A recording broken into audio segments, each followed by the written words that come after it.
할렐루야. 네. 오늘 이제 거의 성전에 대한 얘기가 이제 끝나갑니다.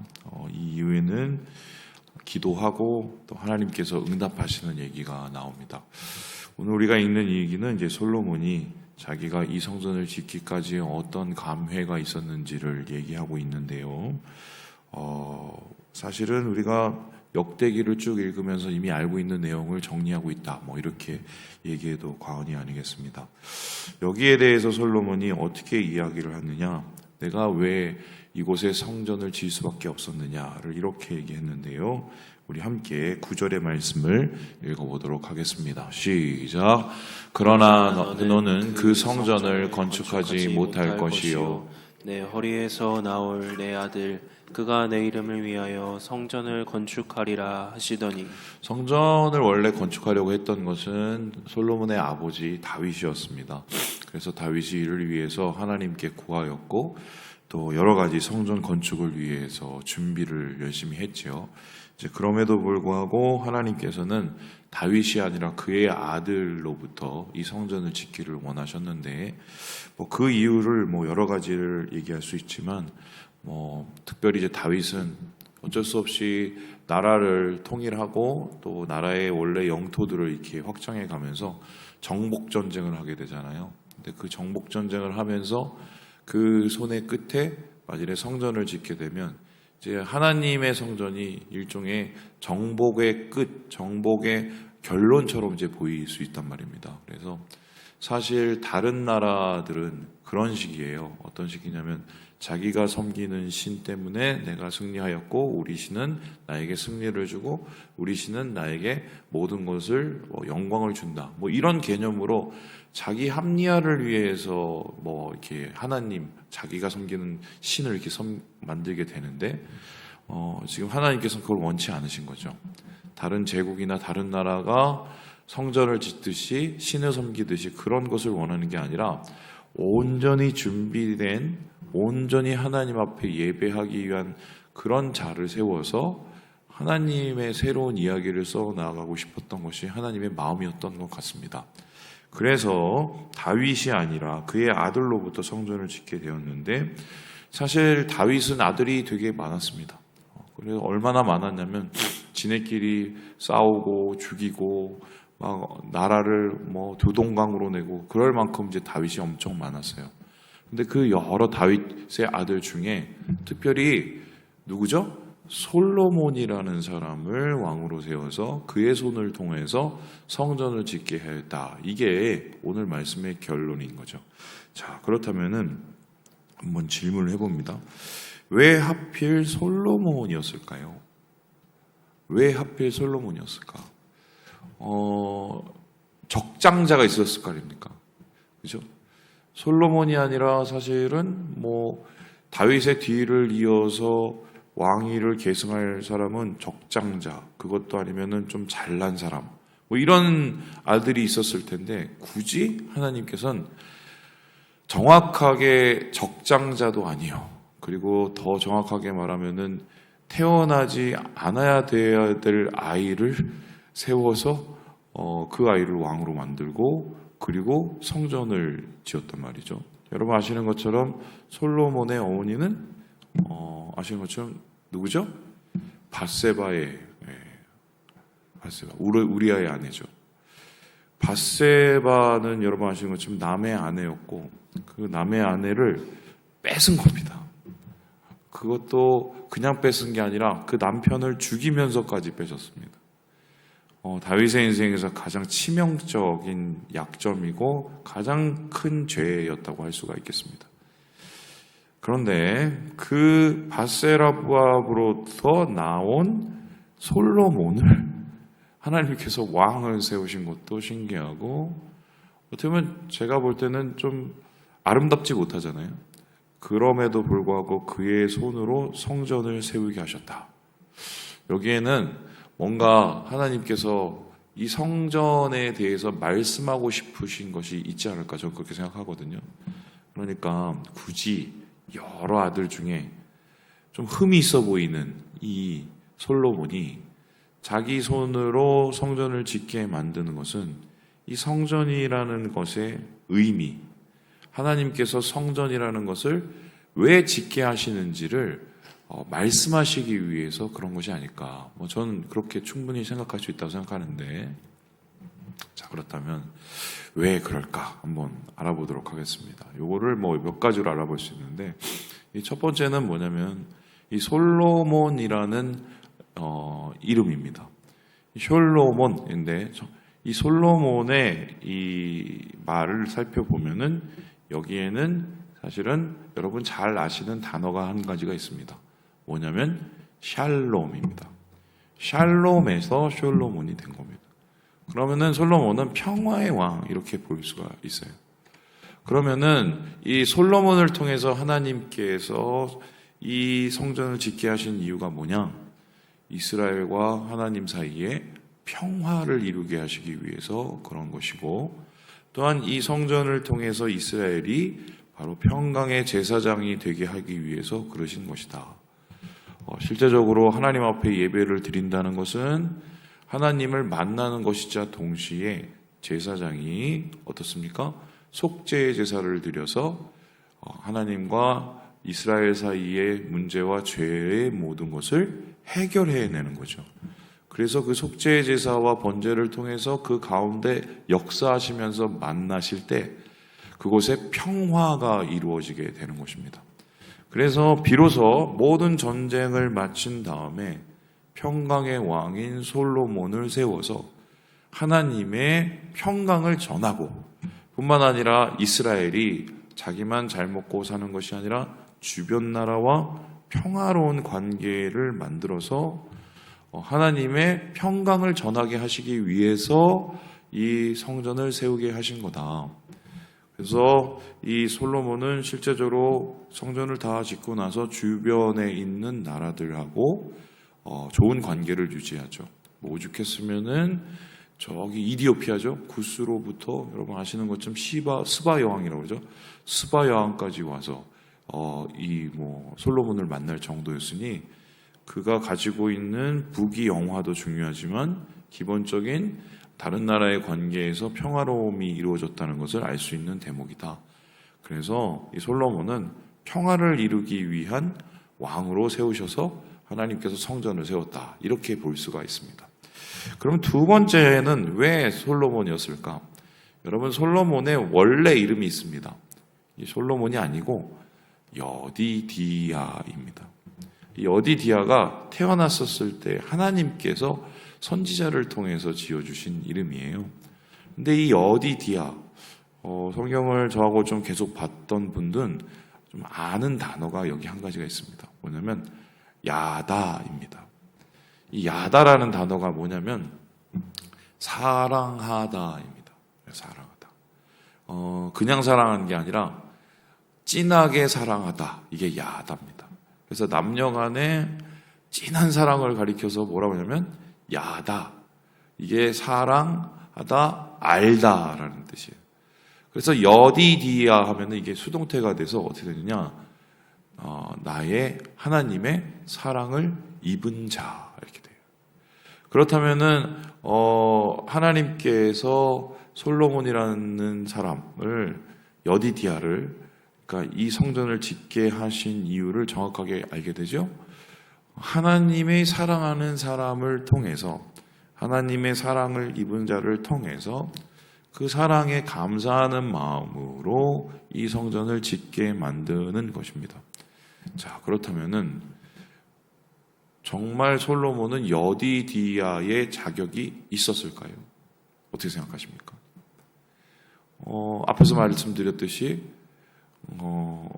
자기 어머니는 바세바예요. 그렇죠? 좋은 이야기가 아니에요. 첫째 아이는 낳았다가 죽임을 당합니다. 그러니까 솔로몬의 진짜 친형은 이미 죽었어요. 태어나자마자 죽었어요. 그래서 다윗이 하나님 앞에 그래도 살려보려고 엎드리고 기도하다가 죽은 걸 깨닫고는 다시 밥을 먹고 정신을 차렸던 그 얘기 여러분은 아시는 겁니다. 그래서 신하들이 물었죠. 아니 좀 전까지는 그렇게 하나님 앞에 금식하고 우시더니 왜 이제는 밥을 드시고 이렇게 멀쩡해지십니까? 물어보니까 뭐라 그러죠? 그때는 하나님께서 조금이라도 나를 불쌍히 여기셔서 이 생명을 살리실까 했지만 이미 거두가시니 뭐 내가 어제 어떡하느냐 뭐 이렇게 얘기하는 거 아십니다. 그리고 나서 하나님께서 주신 아이가 바로 여디디아입니다. 그러면 이건 어떤 의미냐면은 솔로몬의 회개, 솔로몬의 하나님 앞에 엎드렸던 그 모든 것을 하나님께서 받으셨다는 거예요. 그래서 하나님과 다윗이죠. 다윗과의 관계가 회복됐다는 겁니다. 다윗이 시편 51편에 나온 것처럼 깨어진 심령으로 하나님 앞에 나와서 있는 모습 그대로 하나님 앞에 부복하며 올려드린 그 회개와 그 제사를 하나님이 받으시고 그를 이제는 하나님께서 축복해 주셨다는 얘기가 됩니다. 그래서 여디디아, 말 그대로 사랑받을 수 없는 자가 하나님의 은혜로 사랑을 입게 된 것이 바로 솔로몬의 두 번째 이름이 되는데요. 그렇다면 성전이라는 것은 어떤 곳이 됐느냐? 자격이 있는 사람이 와서 예배를 드리는 곳이 아니에요. 하나님 앞에 자격이 있는 사람은 한 명도 없는 겁니다. 우리는 전에 살던 우리 인생을 생각하고 당장 지난 한 주만 생각해도 사실 하나님을 대면하여서 만난다는 것은 말도 안 되는 것입니다. 그런데 하나님께서 은혜를 베풀어 주셔서 우리의 하나님을 향한 깨어진 심령과 또 회개의 심령을 받아주시고 우리에게 은혜를 베푸시고 사랑으로 만나주시는 곳이 그곳이 바로 성전인 것이에요.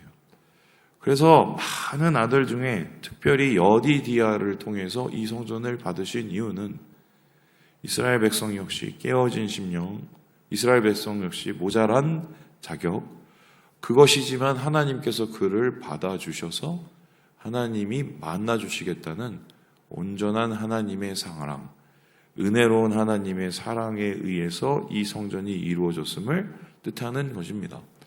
그래서 하나님께서는 여디디아를 통해서 이 성전을 세우셔서 이스라엘 백성을 그렇게 사랑하시는 이 모습을 이제 말씀하신 것입니다. 그러고는 하나님께서 이 솔로몬을 통해서 마지막 단추를 끼우시는데요. 우리 함께 11절의 말씀을 같이 한번 읽어보도록 하겠습니다. 시작. 내가 또 그곳에 여호와께서 이스라엘 자손과 더불어 세우신 언약을 넣은 궤를 두었노라 하니라. 마지막에 이제 최고의 정점은 이 언약궤를 집어 넣으면서 하나님께 언약을 다시 한번 상기시키는 제목이 나옵니다. 이게 뭐냐? 소금 언약이에요. 이게 무슨 소리냐면 하나님께서 사울을 패하시고 다윗을 세우실 때 다윗에게 약속하신 것이 있었습니다. 그게 뭐냐? 내가 사울은 어쩔 수 없이 패할 수밖에 없었지만 너의 자손으로부터 왕위가 끊어지지 아니하겠다라고 말씀하십니다. 그것은 어떤 의미냐면은 너의 자손이 나의 명령을 지키고 또한 나의 뜻을 따르고 돌이키면 그것을 하나님께서는 받으시고 왕위가 그곳으로부터 떠나지 아니하도록 하는 변하지 않는 소금과 같은 언약, 그래서 소금 언약이라고 얘기를 하는데 바로 그 소금 언약에 의해서 첫 번째 왕이 된 사람이 솔로몬입니다.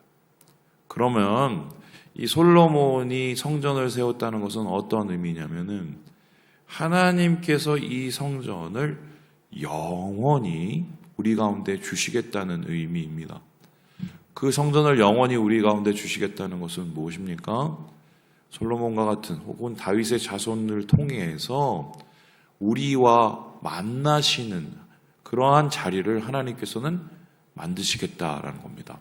하지만 여러분 아시는 것처럼 솔로몬의 성전은 몇백 년 지나서 결국은 무너집니다. 그것을 다시 스룹바벨이 세웠지만 그것도 또 얼마 지지 않아서 스룹바벨도 역사에서 사라지게 됩니다. 그것을 몇백 년이 지난 후에 다시 헤롯이라는 사람이 뜯어 고쳐서 웅대한 성전으로 만들긴 하지만 그것도 세워진 지 몇십 년 안 돼서 로마 티투스라는 장군에 의해서 완전히 무너지고 지금 가면 그냥 벽 하나 남아 있습니다. 그러면 영원한 소금 언약에 의해서 하나님께서 이 성전을 지으시고 우리에게 영원히 이곳에 거하실 것이라고 말씀하신 그 약속은 그럼 끝난 걸까요? 우리는 그 이야기를 알고 있죠? 그 성전은 무너졌지만 그 성전이 무너지기 전에 예루살렘의 진짜 성전이 또 다시 세워지죠?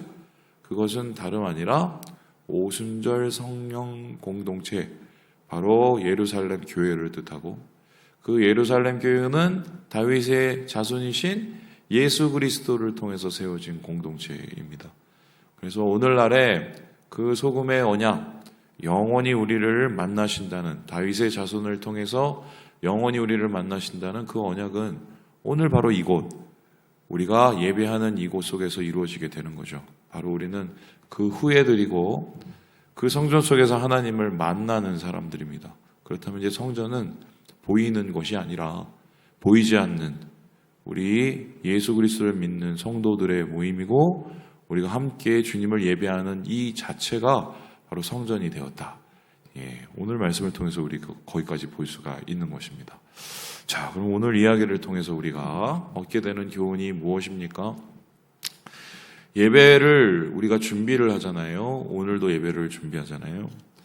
여러분, 어떻게 하면 예배 준비를 잘할 수 있을까요? 저는 어쩔 수 없이 매 주마다 이제 예배 준비를 하는데 또 설교를 해야 되지 않습니까? 그런데 신기하게 월요일 지나죠? 그런데 금방 토요일입니다. 진짜 금방 토요일이에요. 이게 뭐 예전에 어떤 장로님 얘기하시던데 뭐 나이 따라서 뭐 50km로 가고 60km로 가고 진짜 그렇더라고요. 엄청 빨리 분명히 예배 드렸는데 바로 또 토요일이에요. 그래서 어떤 때는 정말 열심히 준비를 하고 말씀 준비하고 또 예배를 준비하고 올라갈 때도 있지만 또 어떨 때는 일이 되게 좀 이렇게 산적해 있고 이러면 제 마음에 안 찰 때가 있어요. 이게 준비가 좀 덜 됐는데. 근데 저 질문해 볼게요. 열심히 준비를 잘 할 때 하고 조금 모자랄 때 하고 어떨 때가 더 은혜로울 것 같아요? 어떻습니까? 어떨 것 같아요? 1번, 2번. 2번? 1번? 몰라요. 무슨 소리냐면 열심히 준비를 해도 올라가서 죄송합니다. 제 마음에 안 차게 정말 부끄러울 때가 있고 어떨 때는 정말 막 준비가 좀 부족한 것 같은데 올라가서 강단에 섰는데 제가 은혜를 받을 때가 있어요. 반대로 또 안 그럴 때도 있고요. 그래서 제가 좀 헷갈리는 거죠. 그럼 이건 열심히 준비를 하는 거하고 열심히 준비를 안 하는 거. 그렇다고 또 그렇게 해서 열심히 준비를 안 하면 정말 심할 때도 있어요. 그 차이가 뭘까 고민을 해봤는데 예배 준비는 그런 것 같습니다. 뭐냐면 뭐 끝이 없죠. 뭐 어떻게 하면 예배 준비를 잘하는 거 끝이 없어요. 끝이 없는데 정답은 있어요. 정답이 뭐냐? 내가 정말 하나님의 은혜를 사모하는가? 내가 부족하고 모자라지만 정말 하나님을 만나기를 간절히 사모하는가?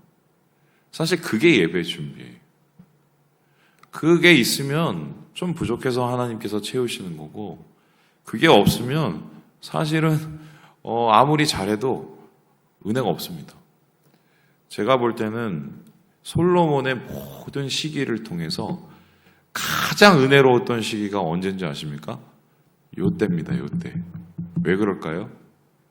요때 솔로몬이 왕위가 그렇게 강력하게 아직 완성이 된 상황이 아니에요. 두려움이 있었거든요. 그런 만큼 하나님의 은혜가 정말 적극적으로 필요했을 때입니다. 그러니까 솔로몬의 인생 중에 가장 예배자답고 가장 하나님의 은혜에 가까웠을 때가 바로 이때입니다. 이때의 마음이 아마 솔로몬이 끝까지 지켰으면 이스라엘이 그렇게 망하지는 않았을 거거든요. 오늘 토요일 예배 준비하는 날인데 우리의 마음을 한번 다시 돌아보시고 하나님의 은혜를 갈망하고 간절히 사모하는 마음을 회복하시는 우리 모든 형제 자매들 되시길 주님의 이름으로 축원합니다.